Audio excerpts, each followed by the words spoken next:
कुर्ला येथील मुंबई महानगरपालिकेच्या भाभा रुग्णालयातील लिफ्ट बंद असल्याने रुग्ण आणि नागरिकांना प्रचंड त्रास सहन करावा लागतोय। रुग्णालयातील लिफ्ट नेमकी किती दिवसांपासून बंद आहे? लिफ्ट दुरुस्त का केली जात नाही आहे? रुग्णांना होत असलेल्या त्रासाला जबाबदार कोण आहे? याच मुद्द्यावर नगरसेविका डॉक्टर सईदा खान यांनी रुग्णालय प्रशासन आणि अधिकाऱ्यांची चांगलीच कानउघडणी केली आहे। हे दृश्य आहेत मुंबई महानगरपालिकेच्या कुर्ला भाभा रुग्णालयातील।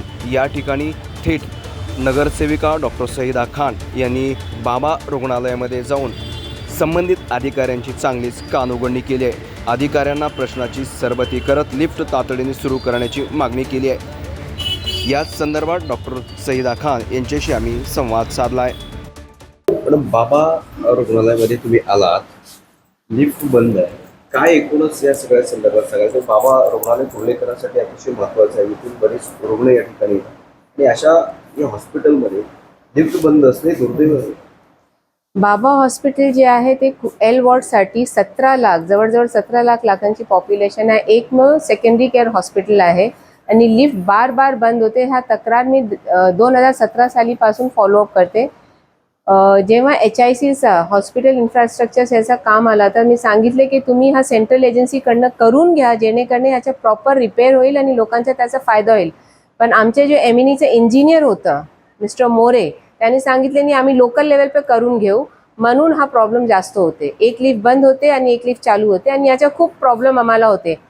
प्रेग्नेंट लेडीला फर्स्ट फ्लोअरने सेकंड फ्लोअर शिफ्ट करायला प्रॉब्लेम होता, म्हणून मी लेबर OT फर्स्ट फ्लोअरमध्ये कन्वर्ट करून दिले, जेणेकरून प्रेग्नेंट लेडीजला तिकडे ऑपरेशन होईल आणि त्यांना तो त्रास होणार नाही। म्हणजे अक्षरशः लिफ्टच्यामुळे प्रशासन एकदम आग बंद करके काम कर रही, जेणेकरून कुर्लाकरला खूप त्रास होतो। एक फक्त ते हॉस्पिटलमध्ये एकच लिफ्ट आहे, बाकीच्या लिफ्ट बंद आहेत। तर पेशंटच्या संदर्भामध्ये प्रशासन का जागा होत नाही असं तुम्हाला वाटतं? माझ्यासमोर पण तो मोठा एक प्रश्न आहे, म्हणून मी स्टँडिंग कमिटीला तो प्रश्न उभा आहे की तुमची प्रायोरिटी काय आहे ते निश्चित करावं। ब्युटिफिकेशन प्रायोरिटी आहे की पेशंट केअर प्रायोरिटी आहेत? अच्छा, पेशंट केअरसाठी जे पोस्ट रेग्युलर होत नाही तिकडे कॉन्ट्रॅक्च्युअल बेसिस आपण ऑफिस कर्मचारी घेतात, ते पण नुसतं 75% of the vacant post fill up करतात, 25% फिलअप करत नाही। तर पेशंट केअर अफेक्टच होणार ना। नेमकं पॉलिसी कोणत्या आधारावर करायचं हेच एक मोठा प्रश्न आलेला आहे। तर मी अतिरिक्त आयुक्त वर्मा मॅडमशी चर्चा केली। मॅडमचं मी सांगितले की मॅडम 75% जर तुम्ही पोस्ट फिलअप केली आणि 25% तसंच ठेवलं ना तर पेशंट केअरला खूप प्रॉब्लेम होणार। तर तुम्ही जे धोरण होते त्याला तुम्ही रिवाईज करा आणि 100% जे वेकंट पोस्ट आहे त्यांचे तुम्ही फिल करा, जेणेकरून पेशंट केअरला खूप फायदा होईल। कुर्ला बाबा 68,000 स्क्वेअर फीटची जागा आहे आणि ह्या कुर्ला बाबासाठी जे स्टाफ प्रोव्हाइड केलं आहे, म्हणजे त्यांच्या स्टाफ प्रोव्हाइड करायची जे पॉलिसी आहे ते स्क्वेअर फीटमध्ये देतात।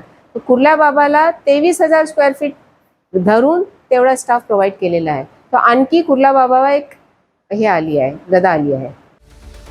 यासारख्या अन्य बातम्या बघण्यासाठी तुम्ही आमच्या चॅनलला लाईक करा, शेअर करा, सबस्क्राईब करा। धन्यवाद।